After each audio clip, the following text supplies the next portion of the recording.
all my friends and mom and Scott's mom. Welcome to Reviews on the Run. You know, if you've been watching the show lately, then you know that Vic and I have been giving publishers and developers free video game names. And today's name is... We're very kind. Angry Bubble. Yeah. It's good, right? It's good. Take it. Now, the first game we're going to look at today may not be as cool as the eventual Angry Bubble game. It doesn't have a great name. No. But is it a great game? Well, let's find out. This is 3D Game Heroes.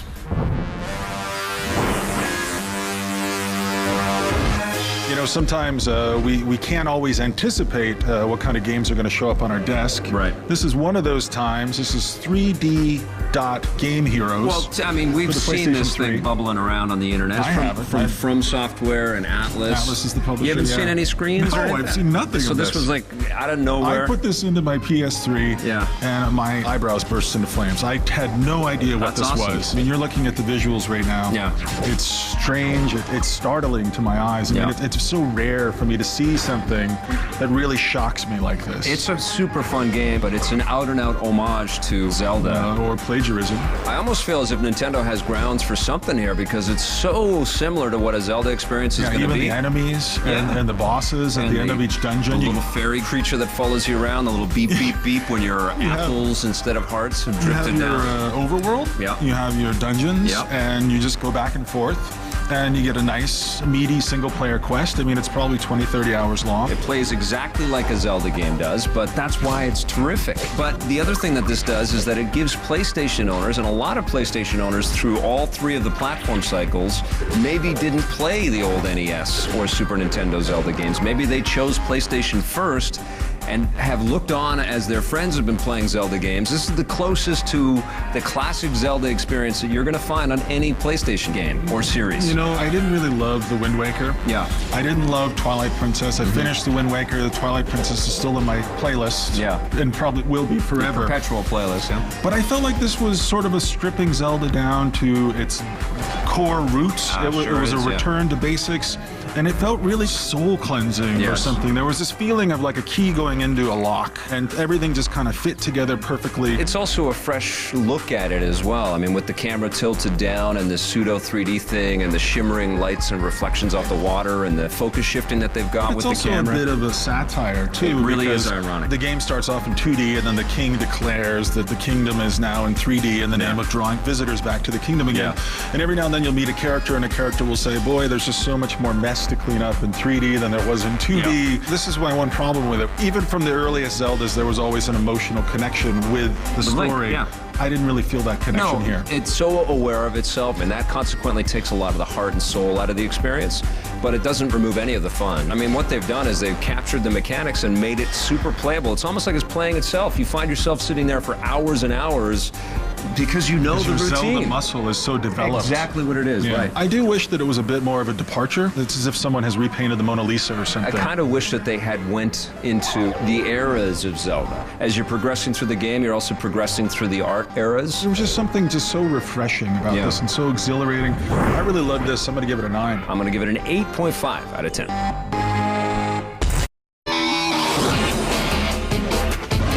Hey, welcome back. Have you heard this sound before? Every morning. No, I'm talking about a video game called Afterburner. Oh, okay. Yeah, I heard that in the video game. It's on Xbox Live now. It's Afterburner Climax, and here is Ben Silverman from Yahoo Games and Jose Sanchez from EP to tell us if it's good or if it sucks. The time has come once again for Ben and I to take a ride. To the danger zone. To the danger zone. I just climaxed. That's what it sounds like. Right there.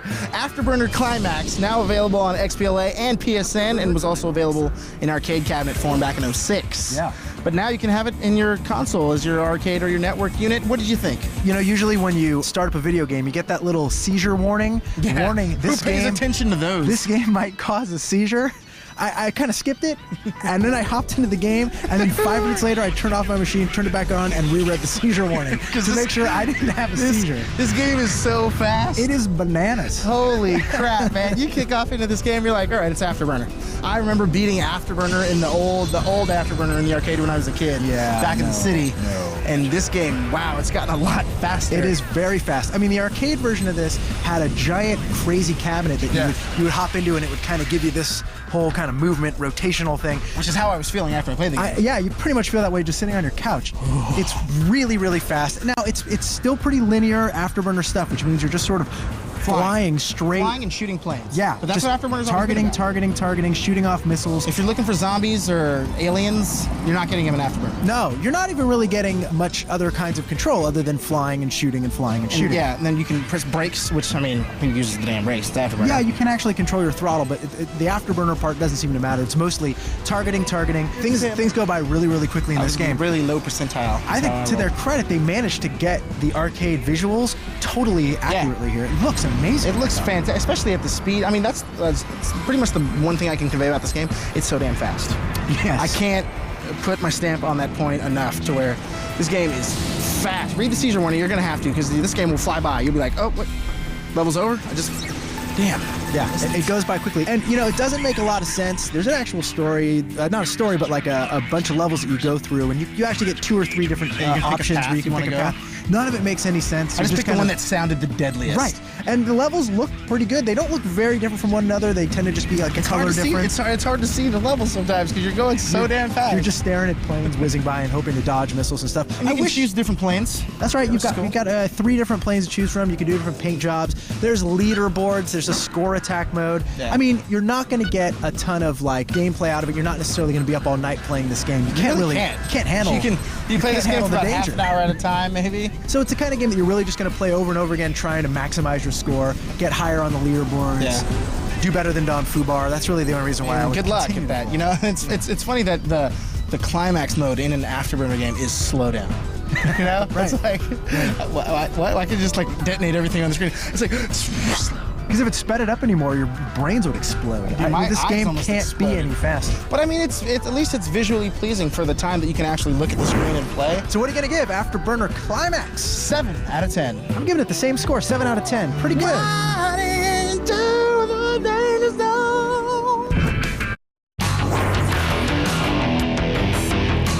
Super Street Fighter 4 is among us. Yes. I know you're not too excited. What's with the Street Fighter hate? Well, I played a lot of Street Fighter. I'm very good at it. Yeah. I do all the moves. I do a dragon punch. Yes. I do fireballs. I'm the best at fireballs. Okay. This is from Mad Cats. Now, does this excite you? Because we were fans of the Street Fighter 4 Tournament Edition stick from Mad Cats. We both give that a recommend. Well, this is $150. It's $150. So you can, for $50 more, you can buy an Xbox 360. Yeah, you can almost buy a car for this much money. Well, or you can buy 150 iPhone games. Look how happy that made him. Look at him. Look at him. That's a lot of iPhone games. So what's new with this new stick? I tried the old one. I tried this one. I can't really tell what the difference is. Well, it's a little smaller.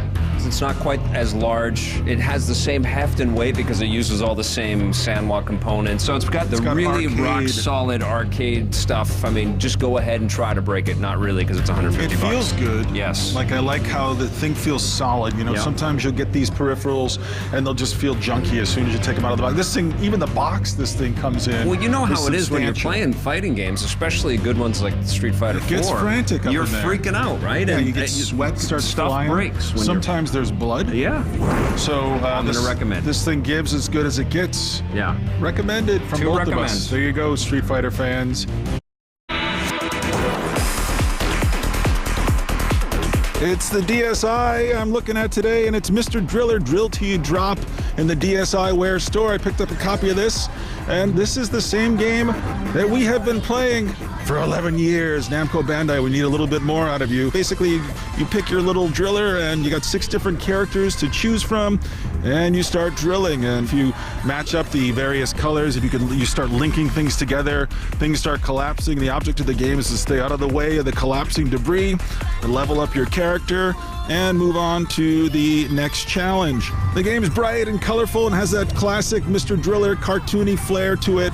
And for some reason, there's some disconnect between the touchscreen controls and just using the regular D-pad and the buttons. You want to use the touchscreen. It feels like that's the way you're supposed to play this game, but it doesn't quite work. And I ended up using the D-pad and using the buttons and playing it the way that I've always played Mr. Driller games. There's no multiplayer to speak of, which really seems like a shame. There's no leaderboards. If you're going to keep asking us to buy your Mr. Driller games, Namco, you got to give us some better reasons than you did here. I'm going to give Mr. Driller, Drill Till You Drop, 5.5 out of 10. I'm gonna go out on a limb here, and I think ahead. the first time that Mr. Driller appeared was on Sega's beloved Dreamcast system. Wow. I remember so. the Dreamcast. You know what? I'm going to use that little tidbit of knowledge to impress ladies. Oh, they're gonna love that. Oh, yeah. We'll be right back with more reviews.